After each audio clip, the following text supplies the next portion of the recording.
Oi, tudo bem? Eu sou o Lucas do canal Lucas Silva e se você quer saber o que faz um analista de sistemas, fica nesse vídeo até o final que você vai descobrir.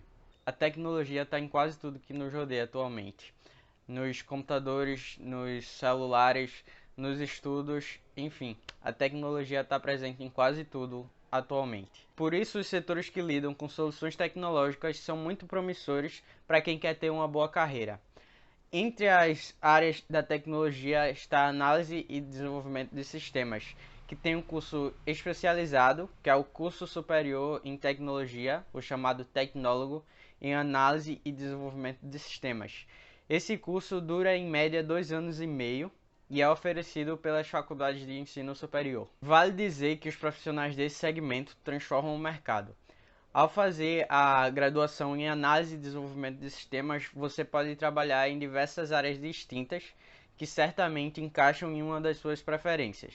Nos dispositivos existem duas grandes áreas que você pode atuar, seria o hardware e o software. A parte de hardware é tudo que você pode tocar. Todos os componentes físicos do dispositivo é chamado de hardware. O software é basicamente todo o sistema que controla o hardware.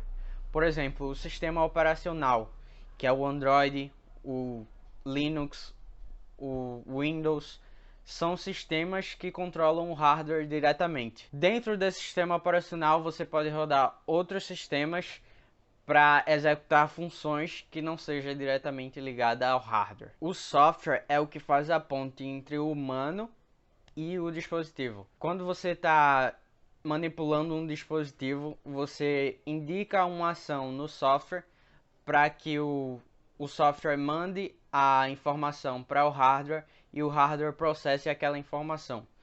Os hardwares de um dispositivo como um microcomputador seriam a placa-mãe, o processador, placa de vídeo, memória RAM. A instrução enviada a um hardware pode ser tanto via Graphical User Interface, que seria a interface gráfica elementos WIMP, ou então por linha de comando. A linha de comando seria o famoso terminal, o MS-DOS, o terminal Linux. Mas um analista de sistemas não trabalha diretamente com a parte do hardware. Um analista de sistemas é treinado para trabalhar com a parte do software, desde a fase de análise até a implementação e a implantação do software. Quando eu estava na faculdade, eu tive disciplinas tanto da fase de análise de projeto quanto da fase de implementação do projeto. Na fase de análise de projeto, você vai construir todos os requisitos dos sistemas, os requisitos funcionais, não funcionais, vai aprender os diagramas de classe, diagramas de caso de uso, entre diversas outras coisas. Já na fase de implementação, você vai aprender a programar. Você vai aprender uma linguagem de programação propriamente dita, seja ela Ruby, Python, Java, C Sharp, entre diversas outras que existem no mercado. Na fase de implementação, você começa pela lógica de programação, que é geralmente ensinada em Portugal, que é um pseudocódigo, uma linguagem de pseudocódigo, que você escreve todo o código em português para entender somente a lógica. Mas é possível aprender lógica de programação com JavaScript também, que já é uma linguagem funcional. Você consegue ter resultados rápidos com o JavaScript e você já está colocando a mão na massa no código para fazer os seus primeiros sistemas. Falando de desenvolvimento web, existem basicamente duas áreas, que seria o front-end e o back-end. O front-end é a parte que está ligada diretamente à interação com o usuário. Você vai construir os elementos visuais do site, como botões, links, parágrafos, textos, títulos, entre diversos outros elementos que são construídos na parte do front-end. Para programar o front-end, você precisa saber basicamente três linguagens. A primeira linguagem é o HTML, que é o que vai montar a estrutura da página. Ela vai dizer o que é um link, o que é um parágrafo, o que é um texto, o que é um título, Enfim, ela vai montar toda a estrutura dos elementos da página. A segunda linguagem que você precisa aprender é o CSS. O CSS, do acrônimo Cascading Style Sheet, vai definir todo o estilo da página.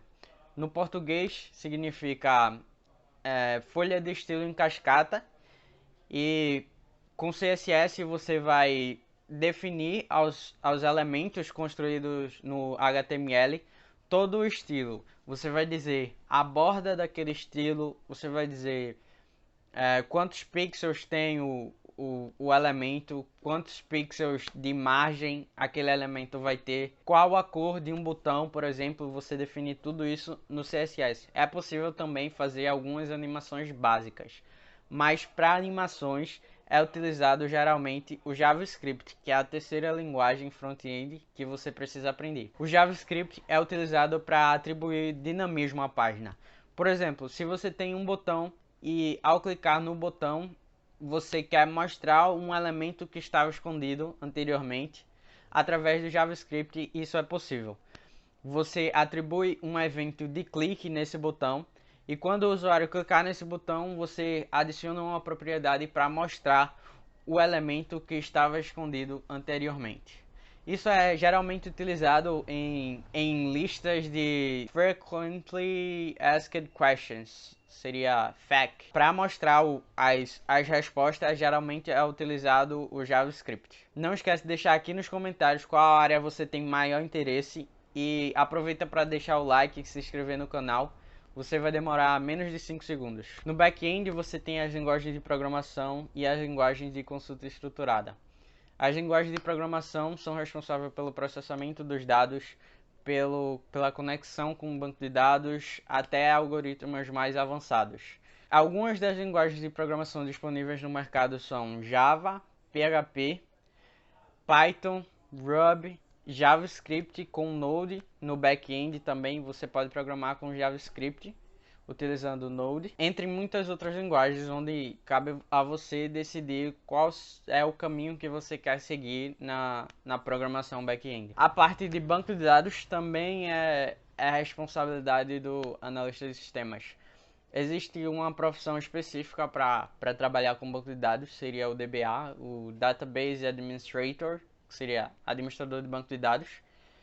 E se você quiser seguir por esse caminho, você pode ter os bancos de dados relacionais e não relacionais, que são os Not On SQL.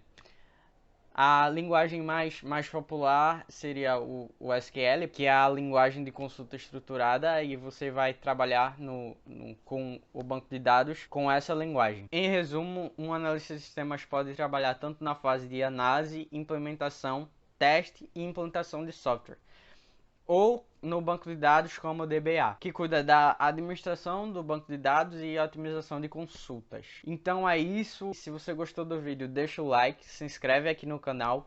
Eu vou ficando por aqui. Um grande abraço e até o próximo vídeo.